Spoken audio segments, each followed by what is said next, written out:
Hello everyone, Nathaniel Gavronsky here, and I am in Boston, Massachusetts. In fact, I am standing right outside of the old State House. This is the Capitol building used during the colonial times and a short time afterwards before the current Capitol of Massachusetts was built just offset of the Boston Commons.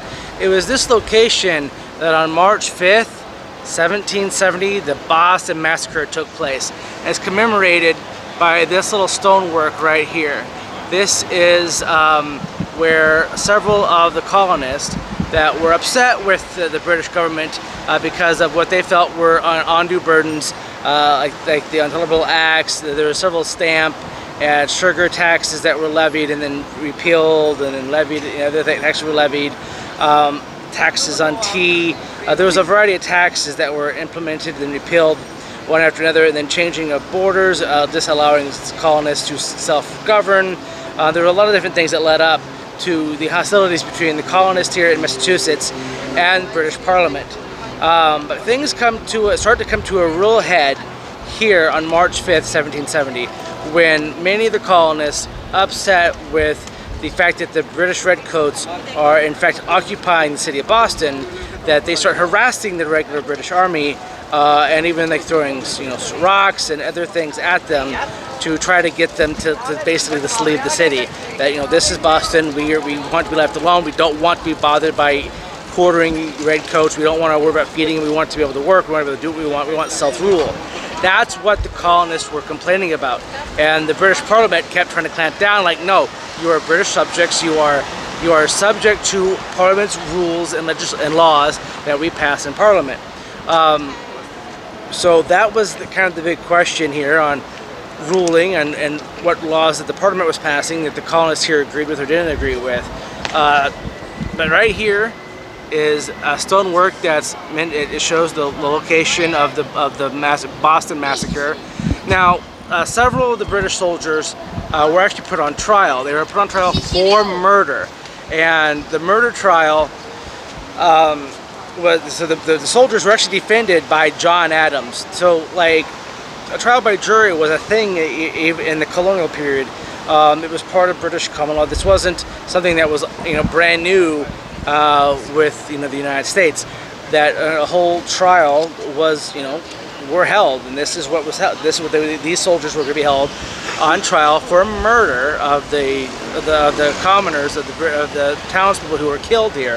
A few of them were actually children. Right here is the old State House here in downtown Boston, where this took place. Now, John Adams was successful at getting an acquittal for all but 2 of the soldiers. Those 2 specific soldiers were branded on the thumb and then released. And Adams took kind of a beating in the polls as far as like popularity was concerned in the area. Even though that his cousin Samuel was a fierce patriot, John was more of kind of like an even kill, like the rule of law. He wanted to make sure that the laws and rights of each citizen or subject that matter were upheld. So that was the whole point, right?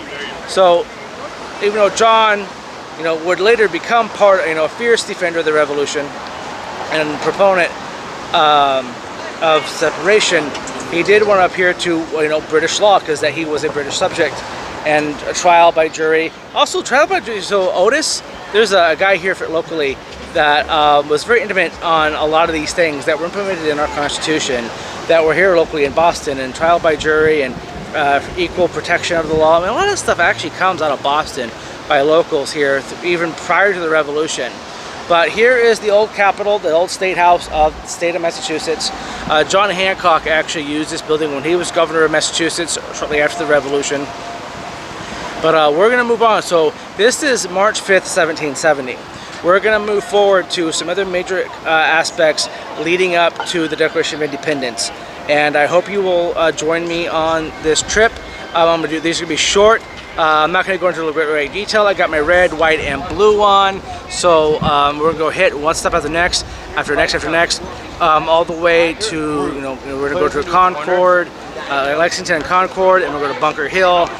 So we got to go all the way to late 1775, and the arrival of George Washington after the Battle of Bunker Hill, and what happens then, leading up to what would become, the Second Continental Congress's Declaration of Independence. All right, guys, so let's get on this tour real quick, and let me show you what is coming up. All right, see you soon.